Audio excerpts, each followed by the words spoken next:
Hello সবাই কেমন আছেন। তো আজকে আমি আইপিএস লাগানোর পুরো প্রসেসটা দেখানোর চেষ্টা করব। তো আপনারা আশা করি ধৈর্য সহকারে দেখবেন। আশা করি আর কখনোই আইপিএস সেটিংস করার কোনো ভিডিও আপনার দেখতে হবে না। আমার সাথে আজকে আছে এক ভাই যে কিনা আইপিএস সেটিংস করতে পারে না। তো আজকে ওকে প্লাস আপনাদেরকে দেখানোর চেষ্টা করব যে আইপিএস কীভাবে সেটিং করতে হয়।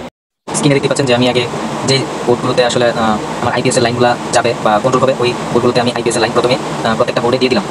দেওয়ার পর প্রত্যেকটা বোর্ডে যে লোডগুলো চলবে সেগুলো আছে আসলে আমি একদম কারেন্ট থেকে আলাদা করে ফেললাম, আলাদা করে শুধু আইপিএস এ দিয়ে দিলাম। আমরা এইখানে মোটামুটি জানি যে আইপিএস এর নিউট্রাল কিন্তু নর্মাল যে আমরা এসি লাইন চালাই তো ওইটার লাইন একই থাকে, কারণ এটা ভিতর থেকে আমাদের কমন করা থাকে।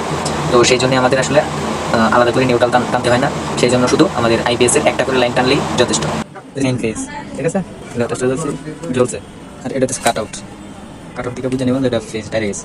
কাট আউটটা খুলে নিলাম। এখন ফেজ আমার এই জায়গায় আছে, এদিকটা নাই। এখন এদিকে তুমি কাজ করবো হইতেছে যেটা ফ্যান, এই সুইচটা ফ্যানের, এই সুইচটা ফ্যানের, এই সুইচটা বাতির, এই দুইটা একবারে কারেন্ট থেকে আলাদা করবো। এটা খুলুন লাইটারটা, লোকটা লাগাও।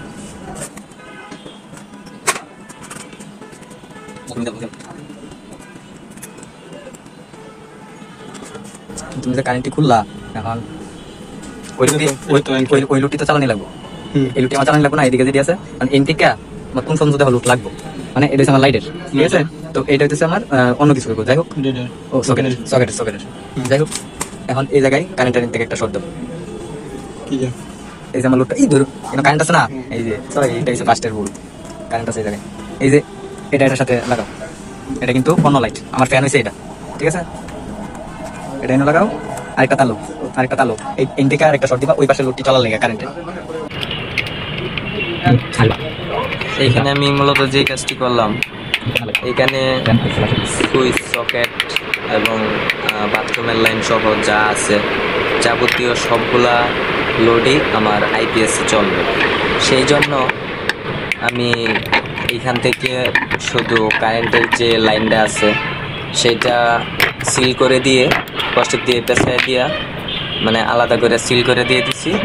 এরপরে হচ্ছে কি যে আমার আইপিএস এর লাইন আছে সেটা শুধু কাট আউটের যে মেইন পাওয়ারটা ছিল ওই জায়গায় আমি ঢুকাই দিছি।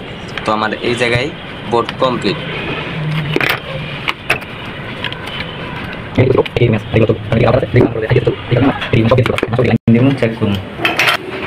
এবার আমাদের লাইন চেকিং এর পালা।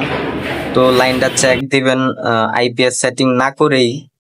6 পিনটা লাগাইছেন বা আমি যে 6 পিনটা লাগাইছি সেটার মধ্য দিয়েই আমি আসলে লাইনটা চেক দিব। চেক দেওয়ার পরে আমি এখানে আইপিএস মূলত সেটিং করব।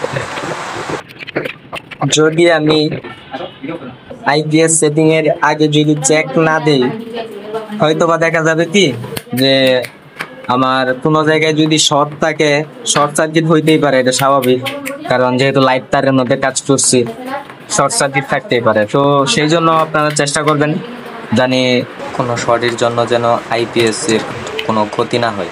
সেই জন্য আপনারা ডাইরেক্টলি কারেন্ট দিয়ে চেক করে নেবেন লাইনটা কি ঠিক আছে কিনা, বা কোনো সুইচ বা কোনো লোড কি মিসিং আছে কি। ডিসি 12 ভোল্ট যখন কানেক্ট করবেন তখন অবশ্যই খেয়াল রাখবেন যেন একটি তার সংযোগের পরে আরেকটি তার হাতে এবং অন্য যে 12 ভোল্টের প্লাস অথবা মাইনাস টার্মিনাল থাকবে ওইটা যেন হাতে বা কোনো বডিতে স্পর্শ না করে, তাহলে আপনি তড়িতাহত বা শক খেতে পারেন।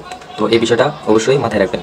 আর যখন ডিসি 12 ভোল্ট ইনপুট করা হয়ে যাবে অবশ্যই নাটগুলোতে আপনি ভ্যাসলিন অথবা কোনো গ্রিজ দিয়ে আটকিয়ে দিবেন, কারণ এতে মরিচা ধরবে না, আপনার ব্যাটারির নাটগুলো অনেকদিন পর্যন্ত ভালো থাকে। বন্ধুরা দেখা হচ্ছে নেক্সট ভিডিওতে, সে পর্যন্ত সুস্থ থাকুন, ভালো থাকুন, শুভকামনা রইল সবার জন্য।